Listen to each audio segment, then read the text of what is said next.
Okay, one more video on the internet and theology and how online church is kind of navigating that stormy sea, as it were.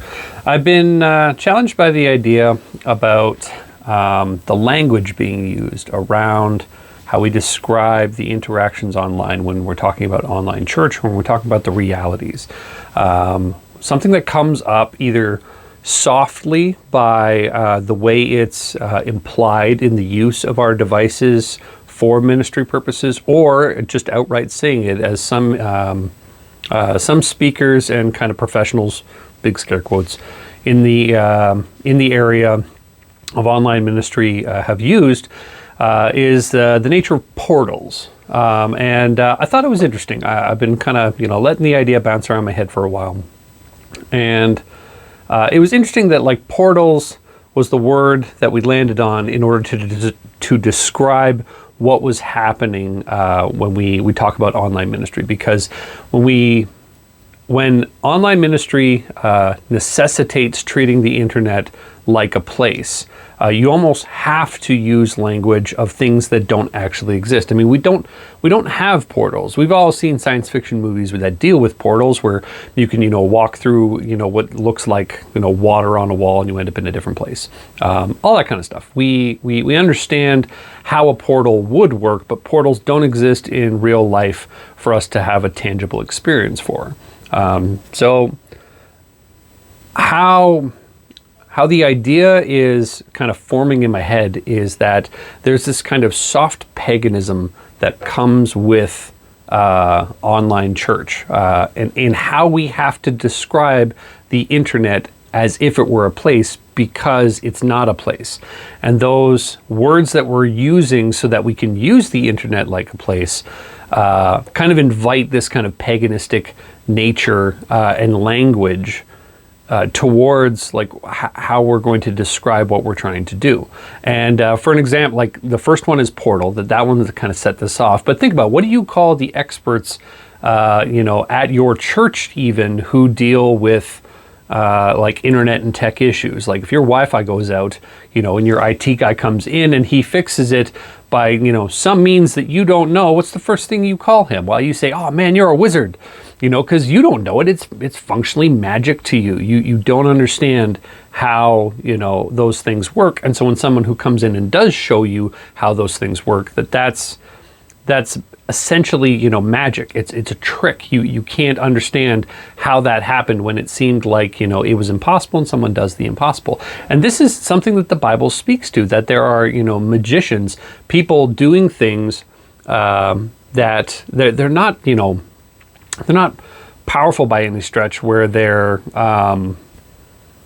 have like magical powers, but they're using things that other people don't understand in a way that makes them look like they have those magic powers. There's examples of that in Scripture, and there's examples of that in real life. And I think that treating the internet like a place invites this, where we want this to be a portal, where we want to be able to look through my device and your device and my camera and your camera and all the different stuff that we have no idea how it really works in between, and treat it as if it's just a window between me and you, when in actuality it's a very complex thing that's in between me and you, and it's a very powerful thing that can be used as well. But there's this kind of soft paganism that, desires, I want magic. I want a magic portal. I want wizards who can do these things for me, and I want the impossible at my disposal with a button so I can click it, so I can have my spirituality when I want it, how I want it, when it's convenient, how it's convenient. All those kind of things. And that's not what Christianity is. It's not what church is. Church is actually the opposite of that. It's a sacrifice of time to go to an assembly of believers that are choosing to gather together, who are choosing to sacrifice their time, to sacrifice their money, and to build a community in real life. There's no magic there. That's just people getting together. When they do things, in ministry, it's them putting, feet to ground and, hands to tasks and money where their mouth is. It's not this kind of magic. And so you'll hear this language. If you If you didn't notice it before, I hope you notice it now, but you'll hear this language that kind of like beckons on, strange or darker powers as if there's something that you can just, kind of apply in this situation. You'll hear talk of portals and wizards when it comes to like being able to fix the internet.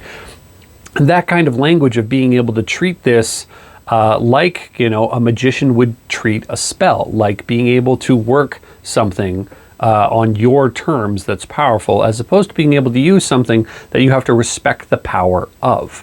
So it's a bit of an oddball message, but something that's just kind of been floating around my head. I want to explore this idea more and really kind of flesh it out and see how it's all being used, because, the language is important. Language is kind of how we got here. Once statistically, again, you'll hear the stat that 95% of churches all went online.